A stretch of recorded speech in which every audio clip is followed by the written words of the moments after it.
Senegal's public finances faces lasting pressures with last year's discovery of $7 billion in borrowing, which had been concealed by the previous administration. Following the findings, the International Monetary Fund froze its $1.8 billion credit facility to the West African nation. And the revealed figures places Senegal's debt-to-GDP ratio at 132%, making it one of the most indebted countries in Africa. The IMF is calling for urgent reforms and last month concluded a mission to Senegal without a new lending program. They propose Senegal undertake a painful debt restructuring before it will agree to a bailout. I spoke with Senegal's Minister of Justice on the sidelines of the IDAN 2025 conference. Let's take a listen. Yes, Senegal, as a Minister of Justice, we need to work towards really re-establishing the rule of law. As you know, between 2021 and 2024, Senegal has gone through very difficult crisis, political crisis. This political crisis was created because of the former president who wanted to do a third term. And the people, especially the political party PASTEF, led by Ousmane Sonko, who is now our prime minister, resisted. And the prime minister was prevented from running, and he chose the secretary general of the party to be the candidate, because the whole country was saying, just point out who do you want to be the candidate, and we'll vote for him. And it was Bassirou Diomaye Diakhar Faye who became our president. So Senegal has gone through a very difficult moment, traumatic moment where young people were killed, many people were incarcerated, but also traumatic economic crisis where the past regime has borrowed a lot of money that was hidden from the books, and today is putting a high level of indebtedness, a high level of service payment on the economy. So we are now trying to bring justice by doing what? By ensuring that all those who were responsible of crime against humanity, who are responsible of crime of young people, of torture, be brought to justice. And we will do it with very much fairness. This is not going to be witch hunting, but we want to make sure that investigations are done in a very independent manner and those responsible be brought to justice.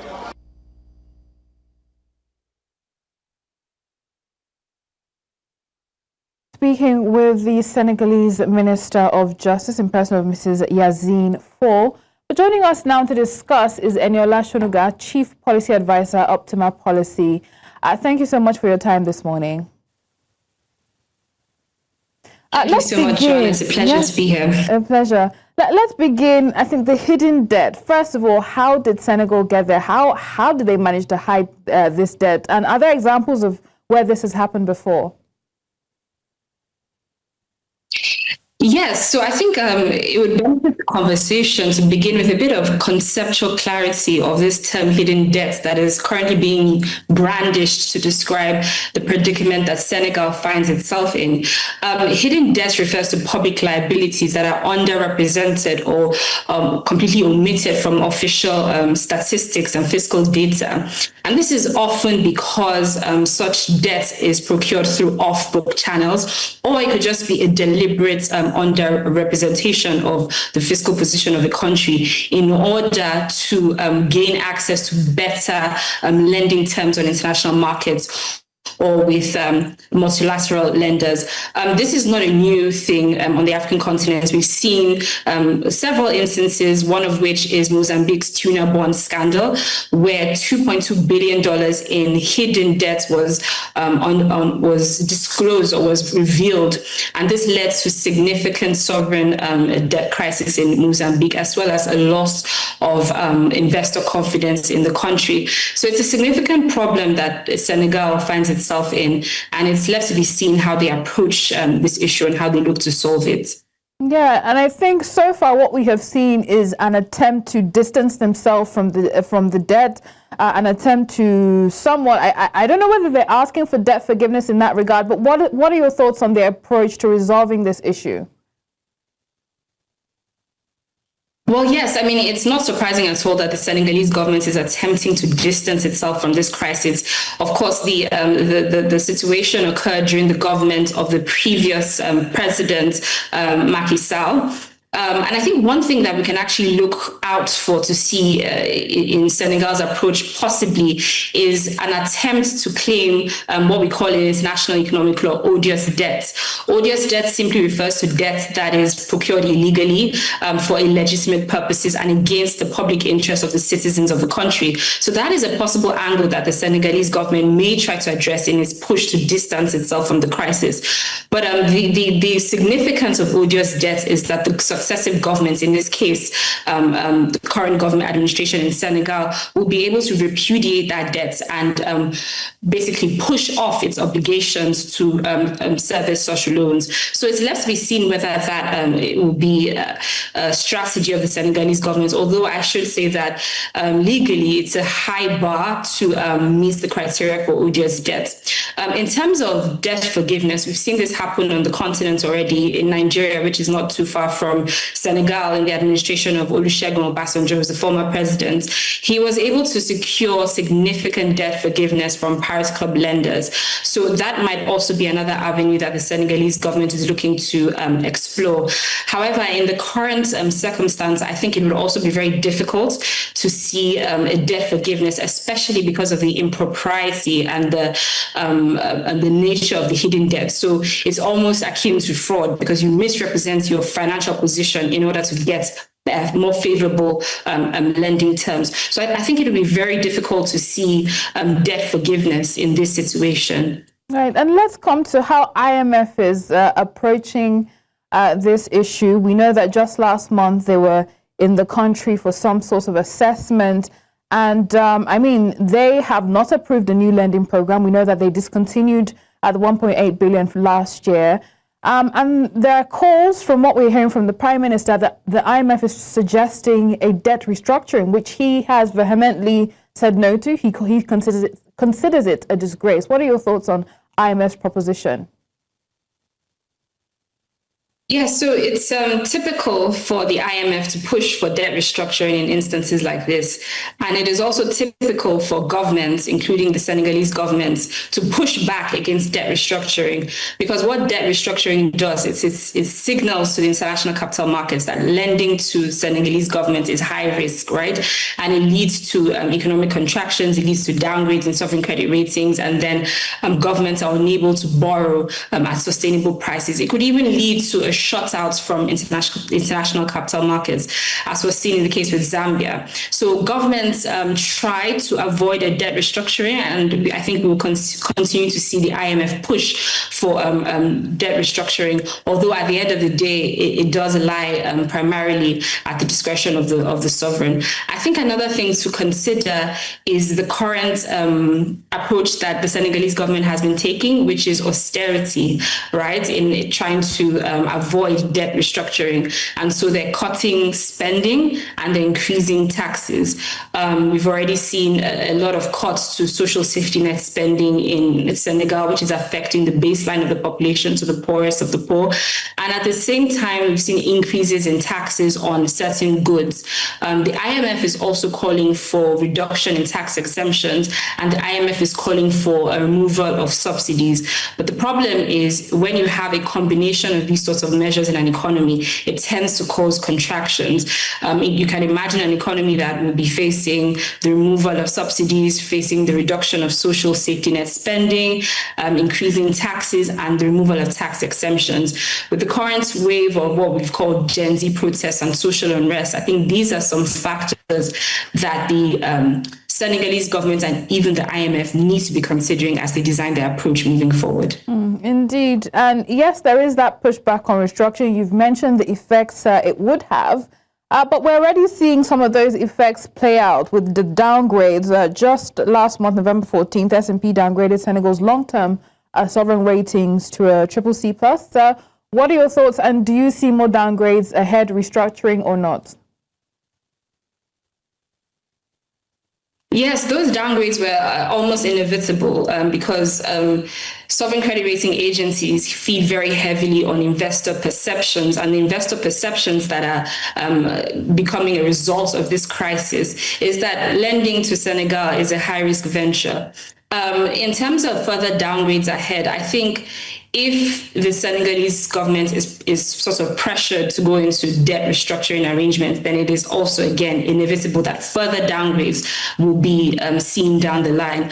So again, it's very important for the Senegalese government to consider carefully how it addresses this, because I don't think the economy is well positioned to handle being shut out of international capital markets and seeing even steeper downgrades from credit rating agencies. Right, and we also know the debt-to-GDP ratio has skyrocketed as a result. There is an ongoing debate, however, amongst economists. Are they above the threshold? Are they below the threshold? Are they still within range? Especially when you look at what developed countries do, especially as opposed to what the West African Community and Monetary Union, how they handle these situations. Where do you lie in this debate? I think that this question feeds into current conversations about departing from heterodox economic models and when we rely very heavily on fundamentals like GDP. But I should start by saying that the problem is not actually the debt. Right? All countries have debt. If you look at Germany, for example, as a country, Germany has more debt than the entire African continent. It has almost double the debt of the entire African continent. And Germany, although it's a significant country in Europe, it is not by any stretch of the imagination a large country in terms of spatial context or population size. So debt in itself is not the problem. What seems to be the problem is the sustainability of the debt that African countries are able to access. It's a bit counterintuitive because you would think that a developing economy or an economy that's up and coming will be able to access financing on reasonable terms to be able to grow its economy. But we see that the reverse is the case. And in fact, African economies find it very expensive to secure debt for public interventions. And at the same time, the maturity periods are very steep. So we need to be having more conversations about how to restructure, reshape the global financial architecture in such a way that it is fairer for African economies.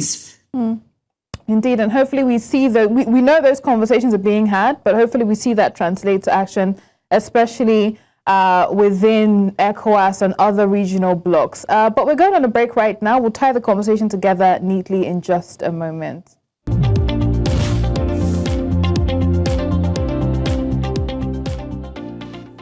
All right, Senegal is looking to address a looming debt crisis, and IMF is also bringing its recommendations.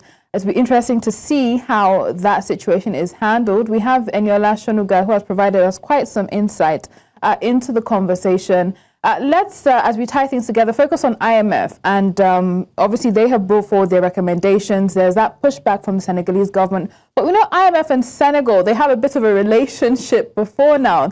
Let us into that and how, Senegal and IMF, how they've handled each other over the years. Yes, well, Senegal has had a long and complex history with the IMF, and I think it's one that reflects the broader political, economic trajectory of many African countries in trying to navigate structural dependence and fiscal independence.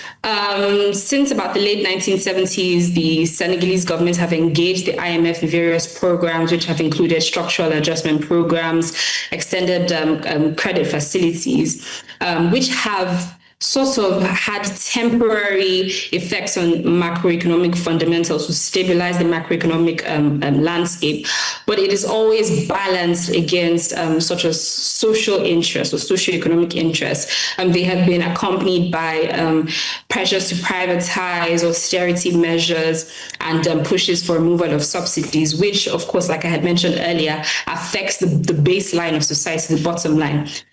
Excuse me. So I think I would describe the relationship between Senegal and IMF as oscillating between necessity and constraint, because it's a very fine tightrope that the two, the government and the multilateral body, have been towing. What we need to see at the moment is how both parties are able to navigate the current crisis, because that will really set the tone and define the relationship for the IMF and the Senegalese government moving forward.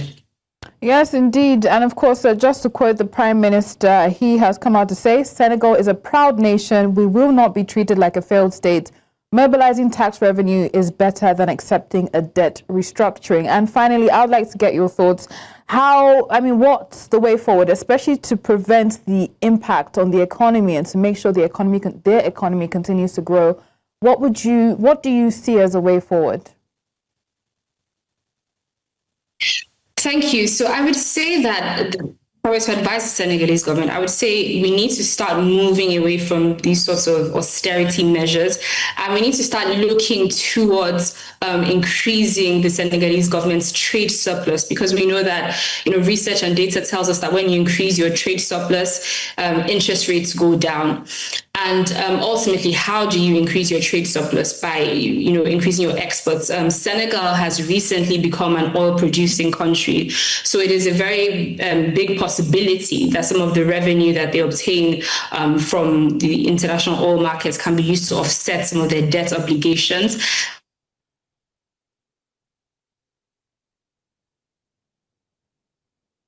Africa holds about 30% of the world's critical mineral reserves, and some of the global transitions, technological advancements, the green industrial revolutions that the world is leaning towards, it will not be possible without Africa's critical minerals. So we need to be able to leverage some of these advantages that we have.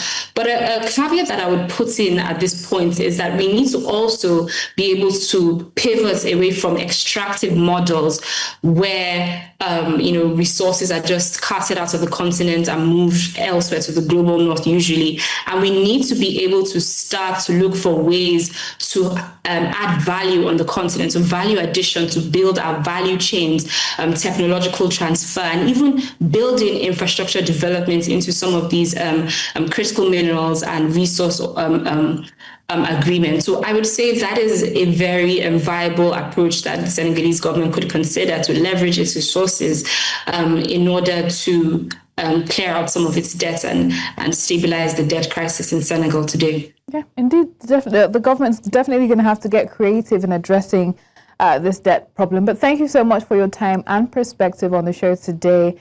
Eniola Sonuga, Chief Policy Advisor, Optima Policy.